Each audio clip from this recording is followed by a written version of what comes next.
আকাশবাণী খবর পড়ছি দেবব্রত মণ্ডল। প্রথমে বিশেষ খবর। বিদেশমন্ত্রী ডক্টর এস জয়শঙ্কর বলেছেন, সন্ত্রাসবাদের প্রতি জিরো টলারেন্স একটি আপোষহীন সার্বজনীন আদর্শ হওয়া উচিত। নতুন দিল্লিতে আজ তিনি দ্বিতীয় ভারত আরব বিদেশমন্ত্রীদের বৈঠকে উদ্বোধনী ভাষণ দেন। কেন্দ্রীয় স্বরাষ্ট্রমন্ত্রী অমিত শাহ পশ্চিমবঙ্গের তৃণমূল কংগ্রেস সরকারের সমালোচনা করে বলেছেন, এই সরকার রাজ্যে দুর্নীতি, প্রশাসনিক ব্যর্থতা এবং সাধারণ মানুষের। রাজ্যসভার সাংসদ সুনেত্রা পাওয়ার আজ মহারাষ্ট্রের প্রথম মহিলা উপমুখ্যমন্ত্রী হিসেবে শপথ নিয়েছেন। ফরিদাবাদে সুরাজকুণ্ড আন্তর্জাতিক কারুশিল্প মেলা সূচনা করে উপরাষ্ট্রপতি সিপি রাধাকৃষ্ণন বলেছেন, দেশের কারিগররা শতাব্দী প্রাচীন জ্ঞানের রক্ষক এবং দেশের উন্নয়নে তাদের ক্ষমতায়ন অপরিহার্য। তিরুবনন্তপুরমে আজ পঞ্চম তথা সিরিজের শেষ টি-20 ম্যাচে ভারত নিউজিল্যান্ডের মুখোমুখি হয়েছে। আসছি বিস্তারিত খবরে। বিদেশমন্ত্রী ডক্টর এস জয়শঙ্কর বলেছেন যে সন্ত্রাসবাদের প্রতি জিরো টলারেন্স বা শূন্য সহনশীলতা একটি আপোষহীন সার্বজনীন আদর্শ হওয়া উচিত। নতুন দিল্লিতে চলতি দ্বিতীয় ভারত আরব বিদেশমন্ত্রীদের বৈঠকে উদ্বোধনী ভাষণে ডক্টর জয়শঙ্কর বলেন, সব ধরনের সন্ত্রাসবাদ ভারত এবং আরব দেশগুলির জন্য একটি সাধারণ হুমকি। সীমান্ত পারের সন্ত্রাসবাদ বিশেষভাবে গ্রহণযোগ্য নয়, কারণ এটি আন্তর্জাতিক সম্পর্ক এবং কূটনীতির মৌলিক নীতি লঙ্ঘন করে। তিনি আরও বলেন যে সন্ত্রাসবাদের লক্ষ্যবস্তুতে পরিণত সমাজের আত্মরক্ষার অধিকার রয়েছে এবং তারা তা প্রয়োগ করবে। তিনি এই বিশ্বজোড়া অভিশাপের বিরুদ্ধে লড়াই করার জন্য আন্তর্জাতিক সহযোগিতা জোরদার করার আহ্বান জানান। Cross-border terrorism is particularly unacceptable because it violates the basic principles of international relations and diplomacy. Societies targeted by terrorism have the right to defend themselves and will understandably exercise it. It is essential that we strengthen international cooperation to combat what is a global scourge. Zero tolerance for terrorism must be an uncompromising universal norm. Doctor Jaishankar বলেছেন, আরব লীগের দেশগুলির সঙ্গে ভারতের শক্তিশালী অংশীদারিত্ব রয়েছে। তারা এমন একটি গুরুত্বপূর্ণ সন্ধিক্ষণে মিলিত হচ্ছেন যেখানে বিভিন্ন কারণে বিশ্ব ব্যবস্থা রূপান্তরের মধ্য দিয়ে যাচ্ছে এবং রাজনীতি, অর্থনীতি, প্রযুক্তি ও জনসংখ্যা সবকিছুই বিশেষ ভূমিকা রাখছে। তিনি বলেন, গত বছর পশ্চিম এশিয়ার দৃশ্যপটে নাটকীয় পরিবর্তন এসেছে। এটি ভারতকে একটি নিকটবর্তী অঞ্চল হিসেবে প্রভাবিত করে এবং এর প্রভাব আরব দেশগুলির সাথে ভারতের সম্পর্কের ক্ষেত্রেও যথেষ্ট পরিমাণে প্রাসঙ্গিক। বিদেশমন্ত্রী উল্লেখ করেন যে গত কয়েক বছরে পশ্চিম এশিয়ায় একাধিক উন্নয়ন ঘটেছে এবং এর অনেকগুলি অঞ্চলের বাইরেও প্রতিধ্বনিত হয়েছে। বিশেষ করে গাজার পরিস্থিতি আন্তর্জাতিক সম্প্রদায়ের জন্য গুরুত্বপূর্ণ। তিনি জোর দিয়ে বলেন যে গাজা সংঘাতের অবসানের জন্য নির্দিষ্ট পরিকল্পনাকে এগিয়ে নিয়ে যাওয়া এখন অগ্রাধিকার। ডক্টর জয়শঙ্কর উল্লেখ করেছেন যে সুদান, ইয়েমেন, লেবানন এবং লিবিয়ার পরিস্থিতিও সম্মিলিতভাবে মনোযোগের দাবি রাখে। প্রধানমন্ত্রী নরেন্দ্র মোদী আরব দেশগুলির বিদেশমন্ত্রী, লিগ অফ আরব স্টেটসের মহাসচিব এবং অন্যান্য প্রতিনিধিদের স্বাগত জানিয়েছেন। দ্বিতীয় ভারত আরব বিদেশমন্ত্রীদের বৈঠকে যোগ দিতে বর্তমানে তারা নতুন দিল্লিতে রয়েছেন। দুপক্ষের বৈঠকে প্রধানমন্ত্রী বলেন, ভারত ও আরব দেশগুলির জনগণের মধ্যে গভীর এবং ঐতিহাসিক সম্পর্ক রয়েছে।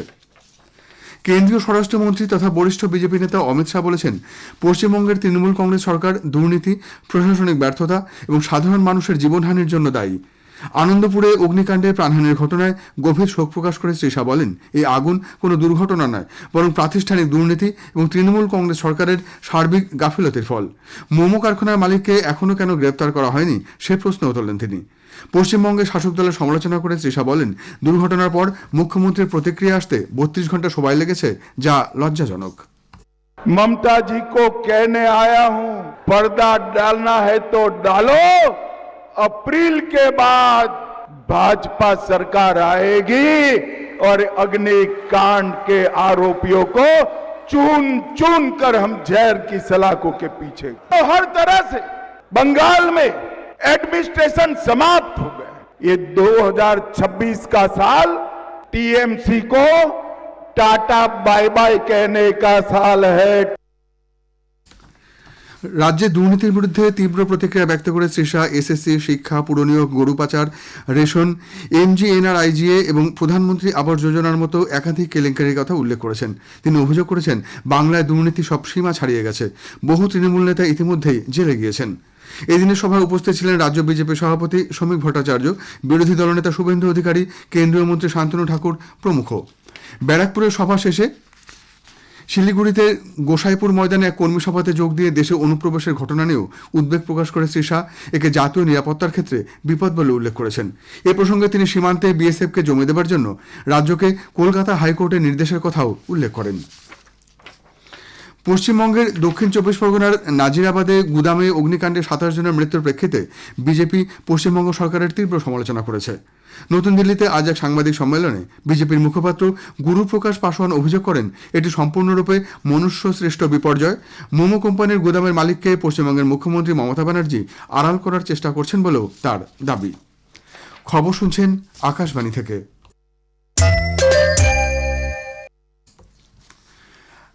আমাদের সংবাদ শোনা যাবে ইউটিউব চ্যানেল আকাশবাণী সংবাদ বাংলা, ফেসবুক ও ইনস্টাগ্রাম আকাশবাণী সংবাদ কলকাতা এবং এক্স হ্যান্ডেল AI নিউজ কলকাতাতে।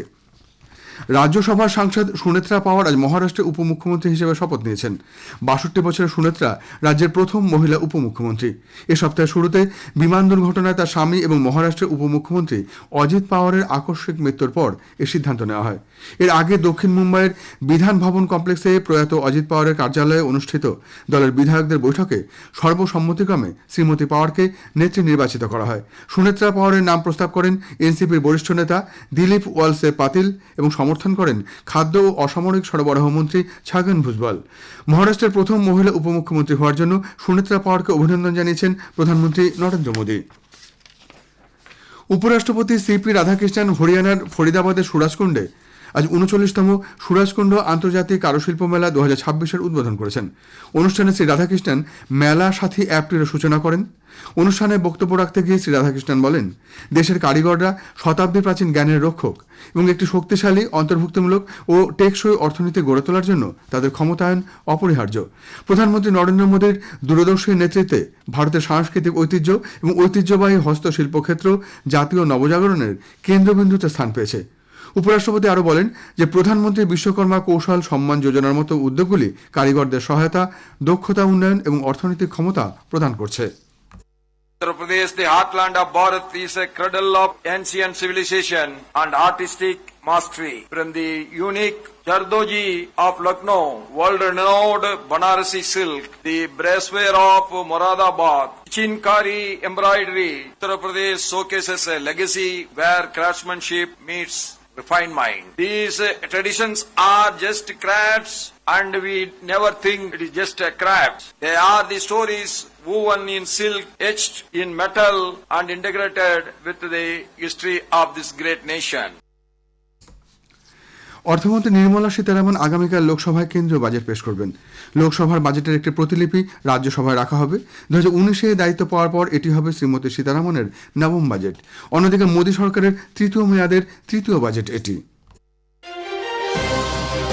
केंद्रीय बजट 2026-27। आकाशवाणी समाचार के साथ केंद्रीय बजट पर होगा विस्तृत विश्लेषण दिन भर। सुनिए विशेषज्ञों की राय, विशेष बजट बुलेटिन, बजट पर जनमानस की प्रतिक्रिया और विशेष साक्षात्कार। बजट से जुड़ी সংসদে বাজেট অধিবেশনের পর বাজেটের নথি মোবাইল অ্যাপ ও ওয়েবসাইটে পাওয়া যাবে। এরপর অর্থমন্ত্রী দেশের বিভিন্ন প্রান্তে 30 জন কলেজ পড়ুয়ার সঙ্গে মতবিনিময় করবেন। এই পড়ুয়ারা লোকসভার গ্যালারিতে বসে বাজেট প্রস্তাব পেশ স্বচক্ষে দেখতে পারবেন। এক বিবৃতিতে অর্থমন্ত্রক জানিয়েছে, এদের মধ্যে বাণিজ্য, অর্থনীতি, চিকিৎসা এবং ভোকেশনাল কোর্স সহ নানা বিষয়ের পড়ুয়ারা রয়েছে। বাজেট প্রস্তুতির আগে শ্রীমতী সীতারামন বিশিষ্ট ব্যক্তিবর্গের সঙ্গে বৈঠক করেছেন। এদিকে বাজেটের প্রেক্ষিতে আকাশবাণী সকাল 10:10 থেকে প্রাক বাজেট আলোচনা ও অর্থমন্ত্রীর বাজেট ভাষণ সরাসরি সম্প্রচার করবে। শোনা যাবে আকাশবাণীর গীতাঞ্জলি এবং FM গোল্ড চ্যানেলে। এর ফলে সংবাদ সম্প্রচারের সময়ের বেশ কিছু পরিবর্তন করা হচ্ছে। বেলা 12:30টার গ্রামীণ এবং 12:50-এর বাংলা সংবাদ শোনা যাবে FM রেনবো চ্যানেলে। বেলা 1:30টার জাতীয় সংবাদ ওই দিন প্রচারিত হবে 1:50 গীতাঞ্জলির প্রচার তরঙ্গে। তারপর দুপুর 2টায় প্রচারিত হবে 1:40-এর স্থানীয় সংবাদ। বিকেল 5:10-এর বাংলা সংবাদ এবং রাত্রি 8:10-এর খেলার খবর নির্ধারিত সময়ে শোনা যাবে FM রেনবো চ্যানেলে। ওই দিন সন্ধ্যে 7:50-এর স্থানীয় সংবাদ হবে 15 মিনিটের।